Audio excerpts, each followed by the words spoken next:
जय जिनेन्द्र। वंदितु सर्वसिद्धे ध्रुव ममल मणोवमं गदिं पते वोच्छामि समय पाहुड मिणमो सुद केवली भणिदम। पंच परमेष्ठी भगवान की जय हो। समय सार जी महान ग्रंथादिराज का ज्ञानशाला में हम आश्रवाधिकार समझ रहे हैं। पिछली कक्षा में हमने समझा था सत्ता में स्थित जो कर्म हैं वे जीव के उपयोग से युक्त होने के कारण से कर्म के बंध को प्राप्त होते हैं। बात चल रही थी सम्यक दृष्टि जीव की। वीतराग सम्यक दृष्टि जीव जब सत्ता में स्थित कर्मों के उदय आने पर उस तरफ अपना उपयोग लगाता है तो वे ही कर्म बंध के हेतु बन जाते हैं। जीव के वे परिणाम, जीव का वह उपयोग कर्म का बंध का निमित्त बनता है। लेकिन जब वह वीतराग सम्यक दृष्टि जीव अपने आत्मस्वरूप में ही लीन रहता है तब उस समय उसके नवीन कर्मों का बंध नहीं होता है। उसी बात को आचार्य महाराज यहाँ पर अगली 3 गाथाओं में, एक साथ 3 गाथाएं हम पढ़ेंगे इस कक्षा में, उसमें उदाहरण के माध्यम से हमें समझा रहे हैं। आइए गाथा क्रमांक 181। संताविणिरुव भोज्या बाला इत्थि जहेव पुरिसस्य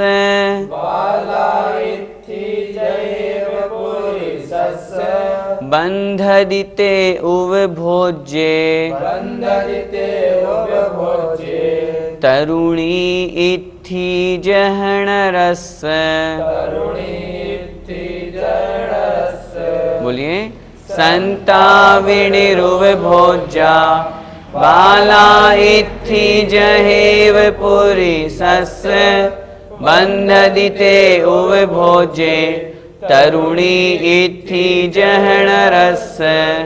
संताविणिरुव भोज्या बाला इत्थि जहेव पुरिसस्य बंधदिते उव भोज्ये तरुणी इत्थि जहणरस्य। गाथा का अर्थ देखें। संतावि निरुव भोज्या, संतावि अर्थात सत्ता में होने पर भी जो कर्म पहले पूर्व में बांधे हुए थे हमें इस गाथा को पहले वाली गाथा से जोड़ना है। पहले जो हमने 180 नंबर की गाथा पढ़ी थी उस 180 नंबर की गाथा में जो सत्ता में पूर्व हमने कर्म बांधे थे, जो अभी सत्ता में हम आत्मा के साथ में हैं, उनकी अपेक्षा से कथन कर रहे हैं। तो संतावि अर्थात सत्ता में होने पर भी निरुव भोज्या अर्थात भोगने योग्य नहीं होते हैं, अर्थात वे अभी उदय को प्राप्त नहीं हुए हैं, अभी सत्ता में मात्र है। उदाहरण दे रहे हैं कैसे। बाला इत्थि जहेव पुरिसस्य। बाला इत्थि अर्थात बाल स्त्री, बाल स्त्री अर्थात जो अभी बालिका है, कन्या रूप में है, छोटी उम्र की है, ऐसी कन्या, ऐसी स्त्री जहेव जिस प्रकार पुरिसस्य किसी पुरुष के लिए, जैसे कोई बाल स्त्री छोटी उम्र की कन्या किसी पुरुष के द्वारा भोगने योग्य नहीं होती है, उसी प्रकार जो कर्म अभी सत्ता में हैं, विपाक को प्राप्त, फल को प्राप्त नहीं हुए हैं, उदय को प्राप्त नहीं हुए हैं, इसलिए वे भोगने योग्य नहीं हैं। बंधदिते उपभोज्ये, बंधदी अर्थात बंध करते हैं, ते अर्थात वे ही कर्म, उपभोज्य अर्थात भोगने योग्य होने पर। लेकिन जब वे ही कर्म उदय को प्राप्त हो जाते हैं तो वे भोगने योग्य हो जाते हैं और नवीन कर्मों का बंध करते हैं। किस प्रकार। तरुणी इत्थि जहणरस्य। तरुणी अर्थात तरुणी स्त्री अर्थात रूप यौवन संपन्न से जो युवावस्था को प्राप्त हो चुकी हैं, ऐसी स्त्री, जह मतलब जिस प्रकार, नरस्य किसी मनुष्य के द्वारा, किसी मनुष्य के लिए, जिस प्रकार किसी मनुष्य के लिए वह युवावस्था को प्राप्त हुई युवती भोगने योग्य हो जाती है, उसी प्रकार जब वे कर्म विपाक समय को प्राप्त होते हैं, उदय काल को प्राप्त होते हैं, भोगने योग्य होते हैं, तब वे कर्म बंध के योग्य हो जाते हैं। एक बार फिर से हम इस गाथा को समझें। यहाँ पर आचार्य भगवान यह उदाहरण के माध्यम से कहना चाह रहे हैं कि जिस प्रकार छोटी उम्र की कन्या अभी कन्या हैं, लेकिन अभी वो छोटी उम्र की है, भोगने योग्य नहीं है, लेकिन जब वही कन्या तरुण अवस्था को प्राप्त हो जाती है, यौवनावस्था को प्राप्त हो जाती है, तो वही कन्या भोगने योग्य हो जाती है। उसी प्रकार जो कर्म अभी सत्ता में हैं वे बंध के कारण नहीं हैं, उनसे कर्मों का बंध नहीं होगा, लेकिन जब वे ही कर्म उदय को प्राप्त हो जाते हैं, भोगने योग्य काल को प्राप्त हो जाते हैं, तब वह जीव उन कर्मों को भोगता है। लेकिन वहाँ पर भी वहाँ अगर वीतराग सम्यक दृष्टि की दृष्टि है तो वह यदि वहाँ पर राग द्वेष मोह आदि नहीं करता है तो नवीन कर्मों का बंध नहीं करता। गाथा का अर्थ फिर से देखें। संतावी अर्थात सत्ता में होने पर भी निर्वभोज्या अर्थात भोगने योग्य नहीं, उपभोज्या निर अर्थात भोगने योग्य नहीं होता। बाला इत्थि जहेव पुरुषस्य, जहेव अर्थात जिस प्रकार पुरुषस्य किसी पुरुष के लिए, बाला इत्थि निर्वभोज्या छोटी स्त्री छोटी कन्या भोगने योग्य नहीं होती है। बंधदिते उपभोज्य, लेकिन जब वही कर्म उपभोग के योग्य हो जाते हैं, भोगने योग्य हो जाते हैं, ते बंधती अर्थात वे कर्म बंध करते हैं, वह जीव फिर उन कर्मों का बंध करना प्रारंभ कर देता है। कैसे? जह नरस्य तरुणी इत्थि, जिस प्रकार किसी पुरुष के लिए, किसी मनुष्य के लिए तरुणी इत्थि अर्थात यौवनावस्था से परिपूर्ण स्त्री भोगने योग्य हो जाती है, उसी प्रकार वे कर्म जब उदय काल को प्राप्त होते हैं तब उस जीव के द्वारा भोगने योग्य हो जाते हैं और नूतन नवीन कर्मों का बंध का निमित्त बन जाते हैं। कहने का तात्पर्य है, हमने माना अभी सत्ता में है, लेकिन जब तक उदय में नहीं आएंगे उससे पूर्व वे भोगने योग्य नहीं होते। जैसे बाल स्त्री किसी पुरुष के लिए भोग्य योग्य नहीं है अर्थात भोगने योग्य नहीं होती, वे ही कर्म उदय काल में भोगने योग्य होने पर नए कर्मों को बांधते हैं। जिस प्रकार तरुणी स्त्री अर्थात यौवन अवस्था से परिपूर्ण स्त्री पुरुष के लिए भोग्य होती है और राग भाव में बांध लेती है। क्यों? क्योंकि उसने उस अवस्था को प्राप्त कर लिया। समय की बात है, बाल स्त्री का भी समय नहीं आया, उस तरुण स्त्री का समय आ गया। उसी प्रकार सत्ता में स्थित कर्मों का भी समय नहीं है, लेकिन जब उनका उदय समय आएगा उस समय वह जीव उदय काल को भोगता है, और यदि उसमें वो राग द्वेष आदि रूप परिणति करता है तो फिर वह नवीन कर्मों का बंध करता है। पद्यानुवाद देखें। जैसी यहाँ नवलता सम सौम्य बाला, होती युवा पुरुष की नहीं भोगशाला, ज्यों ही वही मद भरे कुछ धार पाती, भोग्या बनी पुरुष के मन को चुराती।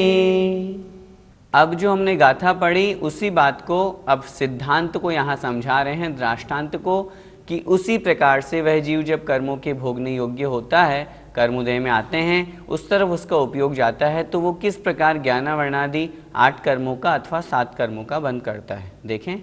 हो दूण निरुव भोज्या, तह बंधदि जह हवंति उव भोज्या,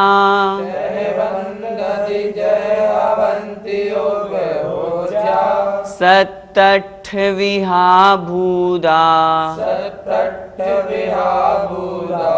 नाणावर्णादि भावेहि, बोलिए। हो दूण निरुव भोज्या, तह बंधदि जह हवंति उव भोज्या, सत्तठ विहा भूदा, नाणावर्णादि भावेहि। हो दूण निरुव भोज्या, तह बंधदि जह हवंति उव भोज्या, सत्तठ विहा भूदा, नाणावर्णादि भावेहि। गाथा का अर्थ देखें, होदूण अर्थात हो करके, क्या निरुभोज्या, निरुभोज्या अर्थात निरुपभोग्य अर्थात उपभोग के योग्य नहीं। लिखा है वे पूर्वबद्ध प्रत्यय अर्थात कर्म जो भोगने के अयोग्य थे, ऐसे होकर के भी, तह मतलब जैसे, बंधदी अर्थात बंधते हैं, जब बंधते हैं, कब बंधते हैं, जह मतलब जब अर्थात जैसे, हवंती उपभोज्या होते हैं, उपभोज्या अर्थात भोगने के योग्य। क्या मतलब, जो पूर्व में हमने कर्म बांधे थे उस समय तक जब बंधे हैं, सत्ता में हैं, तब तो वे भोगने के अयोग्य हैं अर्थात भोगने योग्य नहीं हैं। लेकिन जब वे ही कर्म भोगने योग्य हो जाते हैं, तह बंधदी, तो फिर वे भोगने योग्य जो कर्म हैं जब उदय को प्राप्त होते हैं तो वे बंध को प्राप्त करते हैं, बंध कराते हैं। किस प्रकार का बंध कराते हैं? सत्तठ विहा भूदा, सत्य मतलब सात, अठ मतलब आठ, विहा मतलब प्रकार के, भूदा मतलब भूत स्वरूप, सात अठवा आठ प्रकार के कर्मों के रूप में। किस प्रकार? नाना वर्णादि भावे ही, ज्ञानावरण आदि भावों के रूप में अर्थात ज्ञानावरण आदि कर्मों के रूप में। ज्ञानावरण आदि जो अष्ट कर्म कहे गए हैं वे अष्ट कर्म सात अथवा आठ रूप में, आयु कर्म को छोड़ करके शेष सात कर्म और आयु कर्म के साथ साथ आठों कर्मों का वह जीव फिर उस समय प्रति समय बंध करता है। गाथा सरल है। यहाँ ये कहना चाह रहे हैं कि जो सत्ता में थे, जो उपभोग के योग्य नहीं थे, वे ही कर्म जब उपभोग के योग्य हो जाते हैं, उदय काल को प्राप्त होते हैं, तब उस जीव के द्वारा ज्ञानावर्णादि रूप सात अथवा आठ प्रकार के रूप में उन कर्मों का बंध किया जाता है। फिर से देखें गाथा का अर्थ, होदूण अर्थात होकर के, निर्वभोज्या अर्थात उपभोग के योग्य नहीं, वे पूर्वबद्ध प्रत्यय जो भोगने के अयोग्य थे, तह जब जैसे ही, बंधती अर्थात बांधता है, तह मतलब वैसे ही अर्थात तब बांधता है, कब? जह मतलब जैसे, हवंती उपभोज्या वे उपभोग के योग्य हो जाते हैं।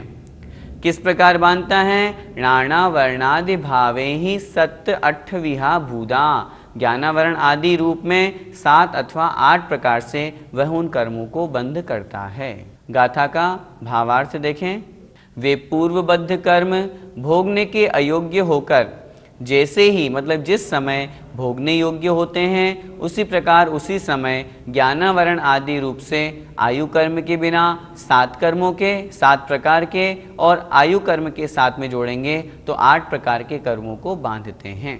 पद्यानुवाद पढ़ते हैं। वे सुप्त गुप्त विधि भी नहीं भोग्य होते, आते यदा उदय में फिर भोग्य होते, रागादि जीव कृत भाव निमित्त पाते, सप्ताष्ट भेदमय कर्म तभी बनाते। अब आगे अगली गाथा में आचार्य भगवान सम्यक दृष्टि जीव की विशेषता बतला रहे हैं, किस कारण से वह सम्यक दृष्टि जीव अबंधक कहा गया है। देखें, एदेण कारणेण दु सम्मादिट्ठी अबंध गो होदी, आसव भावा भावे, णपच्चया बंधगा भणिदा। बोलिए, एदेण कारणेण दु सम्मादिट्ठी अबंध गो होदी, आसव भावा भावे, णपच्चया बंधगा भणिदा। एदेण कारणेण दु सम्मादिट्ठी अबंध गो होदी, आसव भावा भावे, णपच्चया बंधगा भणिदा। गाथा का अर्थ देखें, एदेण कारणेण दु, इस कारण से, जो पूर्व गाथा में हमने पढ़ा, उस कारण से सम्मा दिट्ठी सम्यक दृष्टि जीव अबंधगो होदी अबंधक होता है।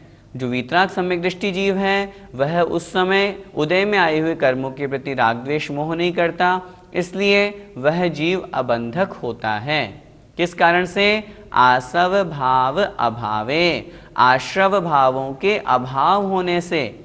जिन भावों के कारण से, राग द्वेष मोह के कारण से जो आश्रव हो रहा था, उन भावों का अभाव हो गया, वे प्रत्यय वे कारण अब नहीं हैं। इस कारण से ण मतलब नहीं, पच्चया अर्थात द्रव्य प्रत्यय, द्रव्य कर्म, बंधगा बंध कारक भणिदा मतलब कहे गए हैं। जब भाव ही नहीं है तो फिर द्रव्य कर्म उसके बंधेंगे क्यों?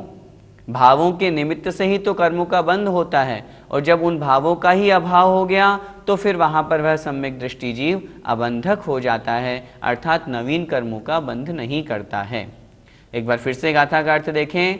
एदेण कारणेण दु, इस प्रकार के कारण से सम्मा दिट्ठी जो सम्यक दृष्टि जीव है, यहाँ वीतराग सम्यक दृष्टि की बात है, वह अबंधगो होदी अर्थात अबंधक होता है। आसव भाव अभावे, आश्रव भाव के अभाव होने से, पच्चया अर्थात जो द्रव्य प्रत्यय है, द्रव्य कर्म है, ण बंधगा भणिदा वे बंध कारक नहीं होते हैं, अर्थात वह अब जीव, वह सम्यक दृष्टि वीतराग सम्यक दृष्टि जीव फिर नूतन नवीन कर्मों का बंध नहीं करता। इस गाथा का भावार्थ देखें। इसी कारण से सम्यक दृष्टि जीव अबंधक अर्थात कर्मों का बंध न करने वाला कहा गया है। रागादि भावाश्रव के अभाव में द्रव्य प्रत्यय बंध कारक नहीं होते हैं। कर्म उदय में आएंगे, निर्जरा को प्राप्त हो जाएंगे, उसने भाव नहीं किए, इसलिए अब उनके भावों के अभाव में, जिन निमित्तों से कर्मों का आश्रय हो रहा था, उन भावों का अभाव हुआ, तब वह जीव अबंधक हो जाता है, नवीन कर्मों का बंध नहीं करता। आइए पद्यानुवाद पढ़ते हैं। शुद्धोपयोग बल से समदृष्टि योगी, होता न बंधक अतः तज भोग भोगी। औचित्य आश्रव बिना विधि बंध कैसा, हो जाए कारण बिना फिर कार्य कैसा। कितनी अच्छी पंक्ति कही है। कारण के बिना कार्य कैसे हो सकता है? जब आश्रव के भाव रूप जो कारण था उनका अभाव हो गया तो फिर कर्मों का बंध कैसा? इसलिए उन वीतराग सम्यक दृष्टि के फिर कर्मों का बंध नहीं होता। जय जिनेंद्र।